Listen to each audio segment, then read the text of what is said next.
Hola, hola, bienvenidos a nuestro podcast en donde hablaremos del tema de la exclusión social, en donde es un problema que se ve acá en nuestro país de Guatemala.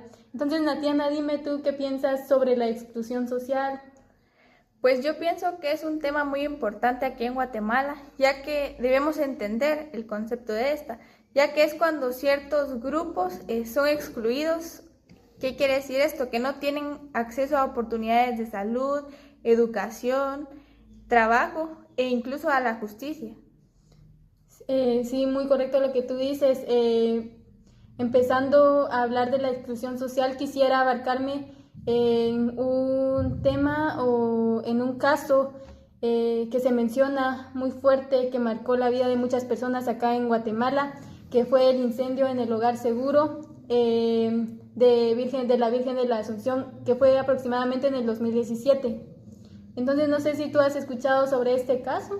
Sí, fue un caso muy impactante aquí en Guatemala, ya que muchas niñas murieron y estas estaban bajo el cuidado del Estado, así que fue un caso, la verdad, muy impactante.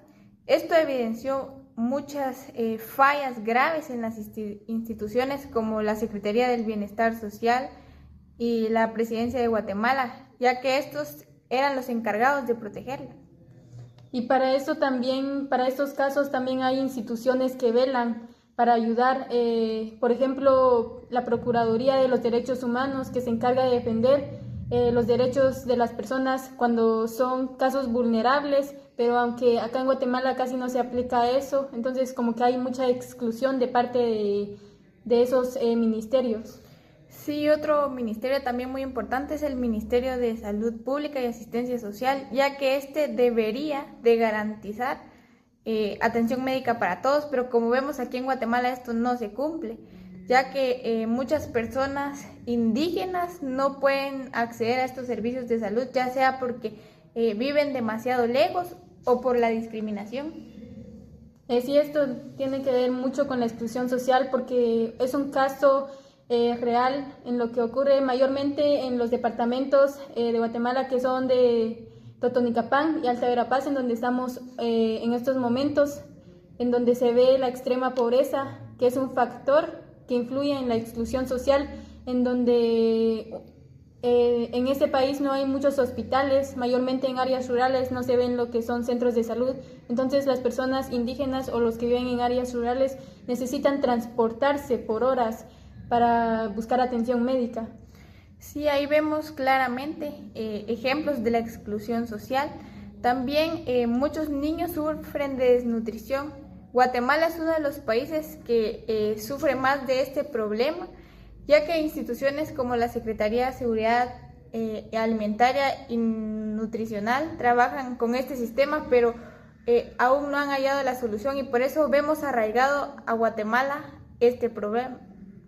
Y otro problema también podría ser la educación. La educación influye también mucho en la exclusión social, en donde el ministerio que se encarga de ver que no haya exclusión social acá es el Ministerio de Educación de Guatemala, que busca que todos estudien, pero acá en Guatemala vemos que niños, por ejemplo, hasta de 5 años o de 4 años están vendiendo en las calles, vendiendo chicles, dulces. Entonces esto es una realidad que hay sobre los niños que no asisten en las escuelas porque tienen que trabajar o viven muy lejos. ¿Por qué? Por factores como la pobreza. Entonces acá también existe lo que es la exclusión social en nuestro país. Sí, otro problema es que muchos de estos niños indígenas no reciben la educación en su propio idioma y esto hace que se dificulte, la verdad. Es un problema muy arraigado también aquí en Guatemala, ya que los docentes ahora saben hablar principalmente el español y se está perdiendo mucho el habla de los idiomas indígenas. Sí, eso es muy visto ese caso mayormente en las escuelas rurales. Pero también quiero mencionar sobre la justicia, que en donde muchas personas no denuncian abusos de lo que sufren, por ejemplo, de parte de exclusión social de los hospitales, ya sea de las escuelas. ¿Por qué? Porque no confían en los ministerios o en los sistemas o no tienen acceso a él, porque no tienen conocimientos básicos de cómo funciona o qué deben de hacer. Entonces acá existe exclusión social de parte del gobierno. Sí, porque ahí debería de entrar el trabajo del Ministerio Público de Guatemala, ya que este se encarga principalmente de investigar delitos que muchas veces no avanzan, sino quedan estancados. Y esto se da principalmente porque son personas indígenas o con bajos recursos. Se enfocan más en personas que tienen mayor influencia y eso es algo muy negativo dentro de Guatemala, que ocurre mucho en el país. Pero también debemos de mencionar las cosas positivas de acá, que nosotros podríamos hacer tanto como personas o instituciones, por ejemplo, exigen brigadas médicas, organizaciones, personas que lleven atención a comunidades, por ejemplo, las charlas de educación a la salud. Aunque el acceso de salud debería de ser un derecho para todos, no solo para una persona, y es muchas responsabilidades del Ministerio de Salud Pública y Asistencia Social velar por eso.